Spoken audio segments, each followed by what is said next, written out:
Trevor Jones, bringing you the national and international news. The situation across the nation is deteriorating rapidly. Large sections of the country are with no running water. There are shortages of food and fuel, and most people have no electrical power. Many stores are closed, and we have reports from several large cities of armed gangs roaming the streets looking for water, food, fuel, and anything else of value. There have been riots in many of the major cities across the world. This crisis appears to have created a total breakdown of social order across the globe. How did all of this happen? How did we get to the point of total collapse of order across all of the major nations on this planet? Let me walk you through our sad story and unraveling of life as we knew it. My name is Jeff, and I live in a beautiful and comfortable home with my wife Diane. Things seem to be so good. We truly lived the good life. We had a beautiful backyard. We both had good jobs. We bought late model cars, ate out regularly, traveled regularly, and took tropical vacations almost every year. This was a time of great abundance and happiness, and we were so caught up with this life that we were blissfully unaware of the pressures that were building in the U.S. and world economies. Some of the warning signs we missed of the underlying rot in our system included the loss of the nation's manufacturing sector to offshoring, the stock market crash, the massive Wall Street bailouts, the continued growth of the too-big-to-fail banks, the casino gambling environment that replaced true investment in the nation, the doctoring of unemployment numbers by the government, the growth of payday lenders, the increasing numbers of people using food pantries to feed their families, the growing numbers of stores on the edge of almost giving away their inventories, the increasing number of vacant commercial properties, and the millions of people who were losing their homes to foreclosure while the bankers paid themselves huge bonuses. The obvious corruption of our politicians by corporate campaign spending, the decline of our inner cities, the bleeding of our economy through endless wars, the consistent trade deficits brought on by our profligate use of imported oil, the growth of our prison population until we had more prisoners than any other nation on the planet, the rapid growth of the homeless. During this time, we had the most massive redistribution of wealth from the middle classes to the rich. Our public schools were deteriorating, while the wealthy lived in their gated communities and sent their children to elite private schools. How could I have missed so many warning signs? These symptoms were there in plain sight for all to see, yet collectively we all continued living an illusion that the current system was sustainable and that our government had solved economic problems and that things would get better. Should we be surprised that our friends and neighbors lost their jobs while we actively seek to buy the cheapest foreign-made products rather than those made in the USA? Well, reality finally hit home.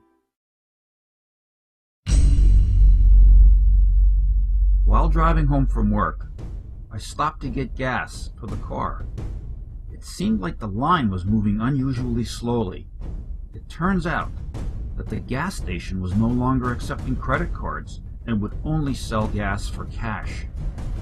I tried another station, but it was not selling any gas.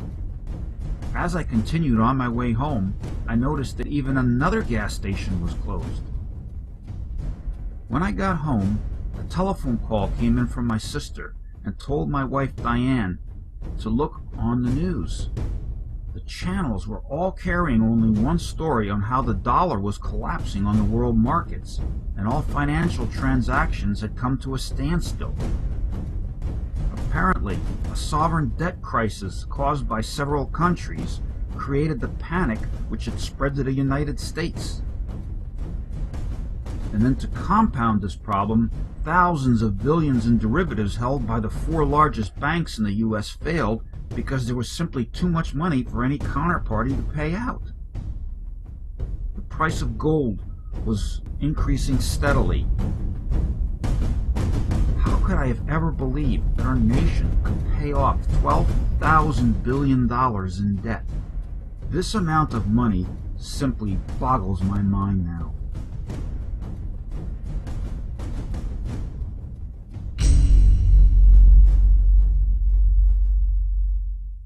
A neighbor visits us and warns us that a run is taking place at the supermarket. When we arrive at the store, it is totally mobbed, and the store will not accept credit cards and will only accept cash. The shelves in the store are emptying quickly.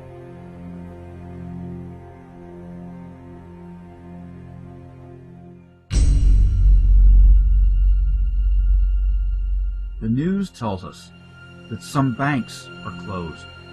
Others have withdrawal limits of $200. There are increasing food and fuel shortages. Many stores have now closed, and those that are open are out of canned goods, batteries, fuel, and other staples.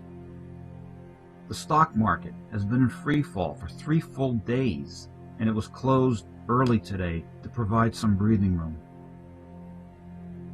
Gun stores are reporting huge sales and are almost out of ammunition and firearms. Some gun stores are no longer accepting cash and will only accept gold or silver for payment. I am starting to get really worried that things are unraveling far too quickly.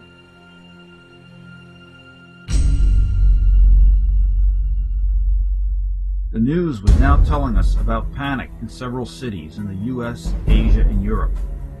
The stock market continues to drop and is closed again today after only 1 hour of trading. The president is leaving the country with his entire economic team and the chairman of the Federal Reserve to go to China for an economic summit. I find it interesting that the influence of China has grown because of their vast currency reserves, and that they are hosting the summit and not the U.S. The government has declared a bank holiday and all banks are now closed. No one can get to their money or safe deposit boxes. We are starting to run short of food. My brother has temporarily moved in with us and brought some food with him. My wife's mother has also moved in with us. The news tells us that the food distribution network is barely functioning and that many pension funds have failed. Most stores are now closed, and it looks like no one is going to work. I was on the commuter rail line, and these stations that are normally filled with people going to work to the city were eerily empty, and it leaves me feeling very unsettled. There are fewer and fewer cars on the road now, because it seems like most gas stations are closed and fuel is very difficult to find.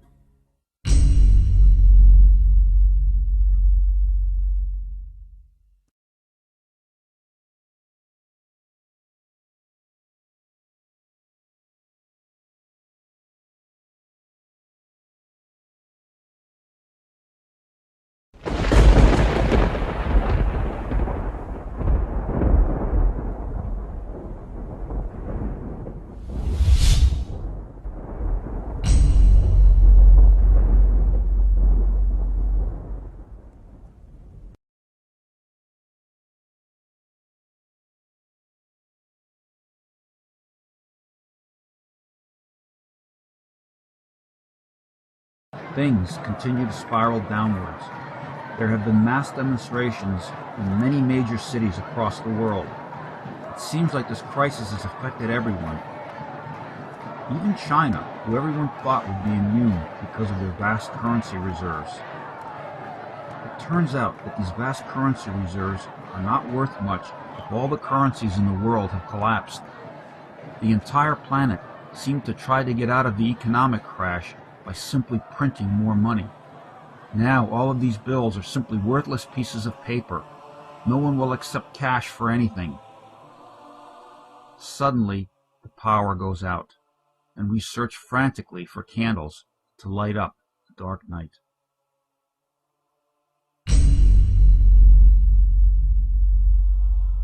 If I thought things were bad before, they have just gone from bad to worse.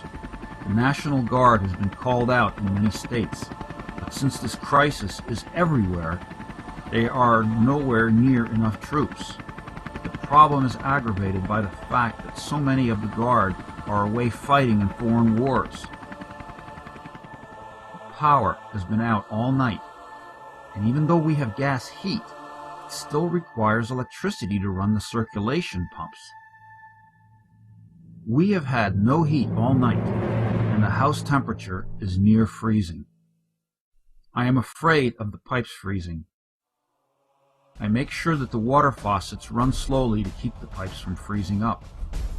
We turn on the gas stove to provide the house with some heat. Lucky, the gas stove does not require power to keep running. I will have to drain the radiator pipes to keep them from freezing. I find a propane bottle and heater that I use to heat the garage and will use it to supplement the heat from the stove in the home. I also locate a transistor radio and thank my lucky stars that I had some extra batteries. Without power, this radio is now the only source of news we have, and most of it seems to be bad news. The authorities have no idea when power will be restored. We are all very hungry now, and there is very little food in the house. I really wish that I had some foresight and stockpiled some food. What I would not give now to have a generator. Why did I not plan better when things were good, instead of wasting my time in useless activities? I should have saved some silver coins and not sold that old gold jewelry, which now has real value, instead of these worthless pieces of printed paper.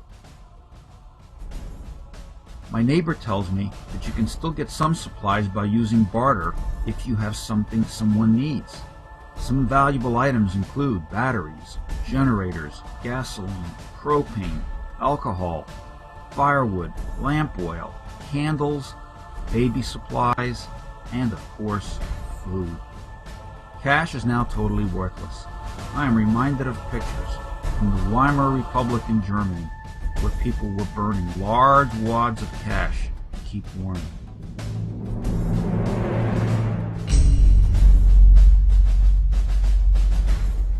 There is no longer any gas pressure, and the stove no longer works to heat the house. The propane bottle and heater is out of fuel also. We are now without heat. It appears some of our neighbors have planned ahead, and they have offered us some of their food in exchange for us keeping an eye out for them.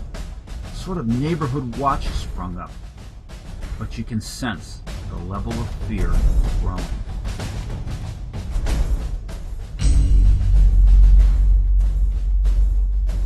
Power is still out. We spend most of our daylight hours in the sunroom, since the solar heat keeps this room a lot warmer than the rest of the house during daylight hours. However, at night, it is really chilly. I go to get some water, and now there is no water pressure. The news tells us that because of the power outages, the pumps that filled the towers to create water pressure can no longer fill them. This problem was compounded by all of the people like me that were running their water slowly to keep the pipes from freezing. The radio weather report calls for near freezing temperatures tonight.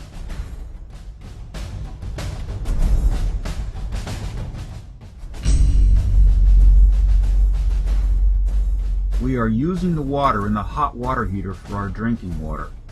I thank our good luck that the temperatures inside the house have stayed above freezing, or I am not sure what we would have done for drinking water. We have set up our downspouts to catch thawing snow in a bucket. Man, I wish I had a large rain barrel at every downspout in the house. The news is telling us that many police officers have stayed home to protect their families, and that some areas have hired private security firms to patrol the streets. These thugs are actually patrolling neighborhoods and confiscating weapons from law-abiding citizens. Our neighborhood has called for a meeting today to discuss expanding our neighborhood watch by joining a watch in an adjacent neighborhood to protect ourselves from these outsiders. Many of our neighbors now carry guns when they leave their homes. The news tells us that government is essentially failing at all levels. This is Trevor Jones, bringing you the national and international news. The situation across the nation is deteriorating rapidly. Large sections of the country are with no running water. There are shortages of food and fuel, and most people have no electrical power. Many stores are closed, and we have reports from several large cities of armed gangs roaming the streets looking for water, food, fuel, and anything else of value. There have been riots in many of the major cities across the world. This crisis appears to have created a total breakdown of social order across the globe. Today, the President has declared martial law.